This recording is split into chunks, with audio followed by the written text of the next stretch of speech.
Hello Proponomics people, and welcome to my video from Saturday the 2nd of March 2024.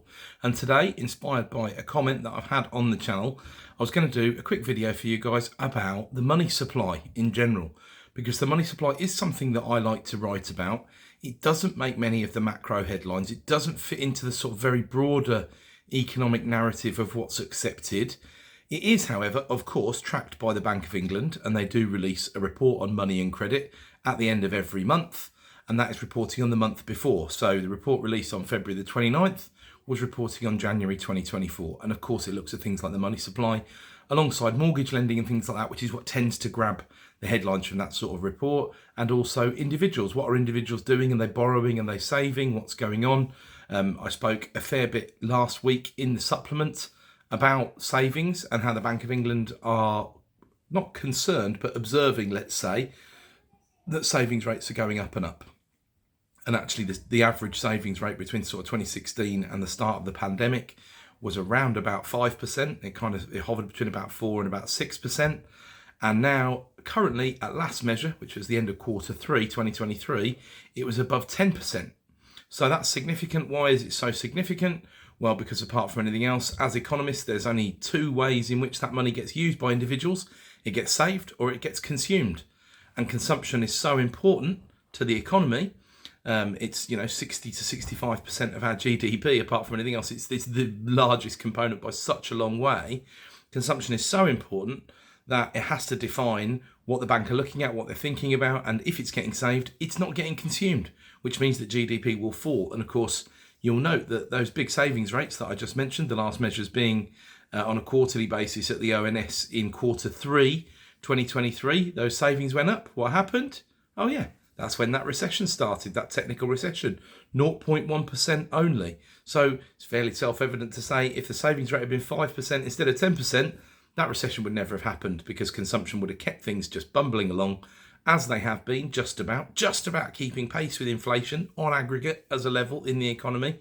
Not a terrible result given how out of control inflation has been. But then also we shouldn't forget, the £100+ billion it costs for the energy price cap to keep inflation down as low as it was kept down. The only sensible thing that Liz Truss signed off in reality was that energy price cap, although of course all the work had already been done before she got elected, but it was the right thing to do to agree to sign it off.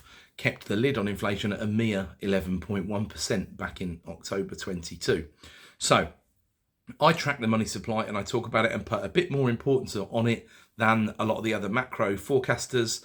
And it's highlighted not as a major macro indicator, but I think it's significant. And I had a look this morning as I was busy preparing the supplement. I like to compare the US and the UK sometimes. It's been immensely helpful of late because apart from anything else, the US came out of the pandemic cycle a bit quicker, more aggressive about not locking down and things like that. They also pumped an awful lot more money into the economy. So their money supply increase at last measure, which is now January 2024, compared to January 2020, in the UK, it's round about 22% increase. Now, if you watch my video from earlier this week about inflation and inflation blindness, you'll hear me say that actually around 20 to 25% is the marker by which most things have gone up. Property prices are up by about 22% since then. Wages, especially come April, will be on the north side of 25% up since then, if we look at them as an average. Now, there are things, as I've highlighted in that video, that have gone up a lot more. Insurance costs will be one, especially car insurance. I think people are feeling the pinch to the tune of about a 50% increase in that time period, if not a bit more.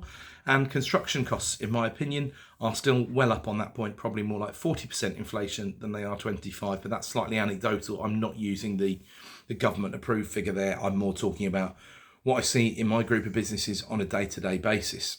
So why is the money supply not everything? Now, there is a school of thought, the monetarist school of economics. So Milton Friedman, one of the absolute founders of that school, big fan of Milton's, called it like it is, a really great guy in terms of disseminating information.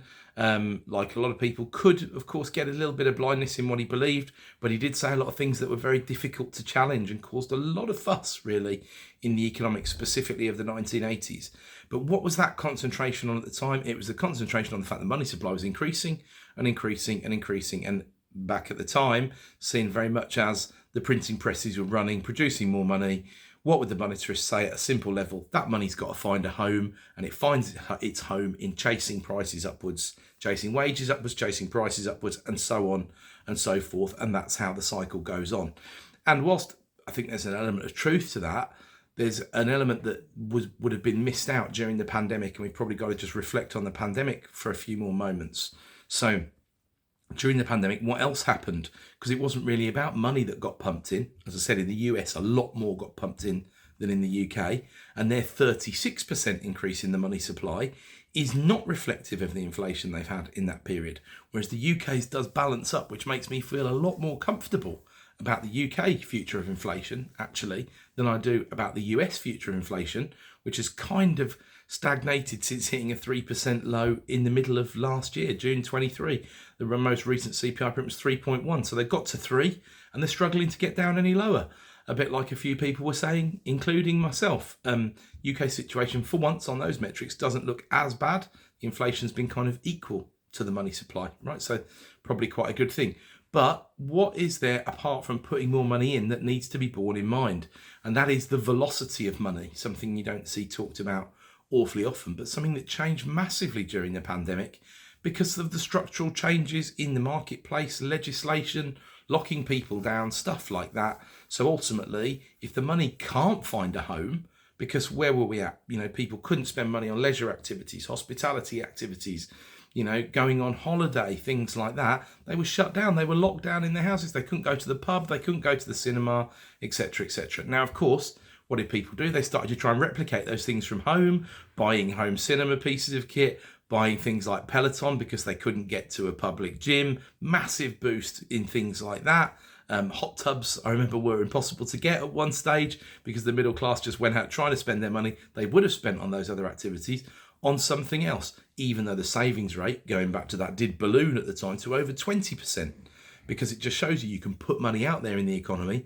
But when people are really scared, and obviously there was a huge amount of fear factor in the communications used, some accidental and some deliberate, that the governments, I'm sure, of the world now regret quite significantly because they've lost further trust from a big swathe of the population, and there are medical implications to that and all the rest of it outside the scope of this video, of course. But the velocity of money came to the fore in a massive, massive way because there's so much more money out there, but it wasn't getting used. It wasn't going through the system. What's the old analogy would be something like, if you're in a village and you go and buy a goat from a farmer, the farmer takes that money and he goes and buys some crops, and then he plants them, and then he produces them, and then people buy those crops, and that's how things can flow through the economy. But now, of course, in a modern post-industrial world, there's so many more trades and so many more forms of bartering which are replaced by money, that if that physical marketplace is taken away, well, of course, luckily for us, we had the internet at the time. Imagine if that pandemic had come in 1990 or something like that. It would have been an incredibly, but of course we probably would have pursued a different solution, because it wouldn't have been as easy for the vast majority of the world to work from home. We wouldn't have had so many people in the services industry, etc., etc. But we do need to think and look at the velocity of money in tandem with this discussion about the money supply. And that's often missed out in terms of the history book side of it, because we didn't have the pandemic back then as a case study, and definitely needs bearing in mind. But the money supply is definitely of interest. It's definitely underreported in the wider literature, not talked about anywhere near as much as it should be. It's also not the only answer, but it is a pretty good bellwether to look at. It's a bit like there's never one single metric that can help you do anything. You can't run a business on one metric, in my opinion, because you can't get that one metric that's going to take into account time, effort and risk, apart from anything else. Of course, there are investment metrics for risk-adjusted returns that, again, don't get talked about a lot in property. But who's measuring the risk and what it is? Because if you went back to 2008, well, there was obviously a point when the credit default swaps and the collateralized debt obligations were being ranked as AAA security, and they weren't AAA security at all. So even with the best and biggest rating agencies in the world, measuring that risk might not be an easy thing to do. And of course, bringing us back to property and property development, it's that understanding of risk and that measurement of risk and that management of risk in different ways that enable property developers to be able to do what they do and add value to a site that lots of people haven't necessarily seen the angle for, or think is riskier than it is, have mispriced the risk, and therefore someone can come along, make a difference, and do something that adds quite a lot of value. So thanks for listening.